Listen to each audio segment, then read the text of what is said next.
यस दृश्यलाई देखेर देवराजका मातापितालाई राम्रो लागे। आफ्नै भएकी श्रीमतीलाई परित्याग गरेर हे दुष्ट पापी देवराज, तैँले वैश्यलाई आफ्नो घरमा राखेको छस् त कति निर्दयी। अलिकति तँमा दया नामको कुनै वस्तु छैन। देवराजले भनौ, हे आमा बुबा, यदि तपाईलाई मेरो घरमा बस्न छ भने बस्ने, नभए तपाई पनि तपाईकै बुहारीसँग उसैको घर जाने। आमा बुबा त छक्क परे। आमा बुबाले भने, हे छोरा, यो तेरो घर होइन, यो हाम्रो घर हो। हामीले यो घरलाई बनाएको हो। त जन्मिनु भन्दा अगाडि नै यस घरलाई हामीले बनाएको हो र यो त हाम्रो घर हो, तेरो घर होइन। खबरदार, यदि त यसो भन्छस् भने त मेरो घरबाट निस्केर जा, तर हामी हाम्रो घरलाई छाड्दिनौँ। शोभावतीले कुरो सुनि शोभावतीले भने, अच्छा देवरानी, यो त तिम्रो घरै होइन रहेछ। लु अहिले म गइहालेँ। जसको पुरुषको घर छैन, म त्यसको घरमा कसरी बस्ने त? देवराजले भन्नु, होइन, यो मेरै त घर हो नि त, मेरै बाबामा हो नि त। त्यो स्त्रीले भनिन्छ, हेर देवराज, तिम्रै अगाडि, मेरै अगाडि तिम्रा बाउआमाले भने यो तेरो घर होइन भनेर अब म कसरी मान्ने? देवराजले भनेछ, अब कसो गरी मैले मनाउँ? तिम्रा बाउआमालाई तिम्रो घरबाट बाहिर निकालिदियो, अनि मात्रै म मान्छु मेरो घर हो तिम्रो घर भनेर। देवराजले सदैव लडाइँ गर्न लाग्यो, झगडा गर्न लाग्यो, बाउआमा जाऊ जाऊ जाऊ भनेर। तर जब बाउआमा गएनन्, एक दिन रातिको दिन देवराज आफ्नो बाउआमाको छेउमा पुग्यो अनि घाँटी च्यापेर देवराजले आफ्नै बाउआमालाई मारिदियो। कसको निर्दयी त्यो देवराज रहे महाराज। त्यसको अलिकति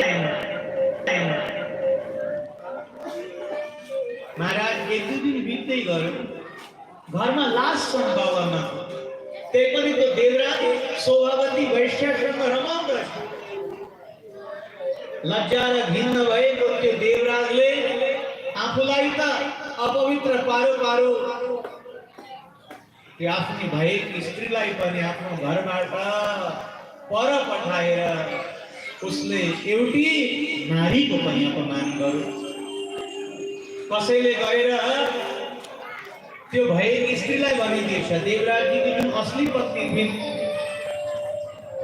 सुन, हामीले यो सुन्दैछौँ कि देवराजजीले तिम्रा सासू र ससुरालाई हत्या गरेर मार्यो अरे।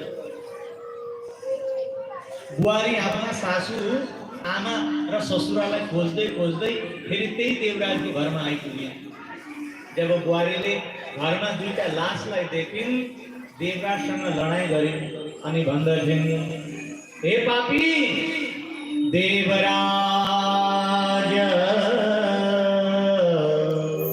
हे पापी, तँलाई अलिकति पनि दया माया आएन? म त ठिकै छु, मेरा बाउआमा त अर्कै हुन्, मैले त्यत्रो आफूलाई दुःख मानिन। तर जसले तँलाई जन्म दियो, जसले तँलाई आजसम्म यत्रो हुर्कायो, बढायो, ठुलो बनायो, त्यसैलाई तैँले मारिदिस्? देवराजले भन्यो, हे, त यहाँ धेरै नबोल। यदि त धेरै बोल्छस् भने अहिले मैले तँलाई पनि समाप्त पारिदिन्छु। देवराजकी त्यो असली पत्नी भाग्न लागेकी थिइन्, समाजमा गएर भनिदिन्छु भनेर देवराजले समायो अनि त्यो आफ्नै भएकी स्त्रीलाई पनि घाँटी च्यापेर त्यही समाप्त पारिदियो। प्यारे सज्जनों, इस दृश्यलाई देखेर तो शोभावती छक्कै परे। शोभावतीले विचार गर्न लागि, मात्रा पित्रा तथा पत्न्या बारितो पिपुना पुना।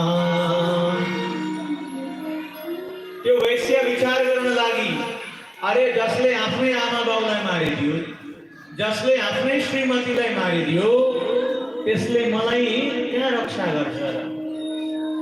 जो आफ्नो बाउआमाको भए, जो आफ्नै श्रीमती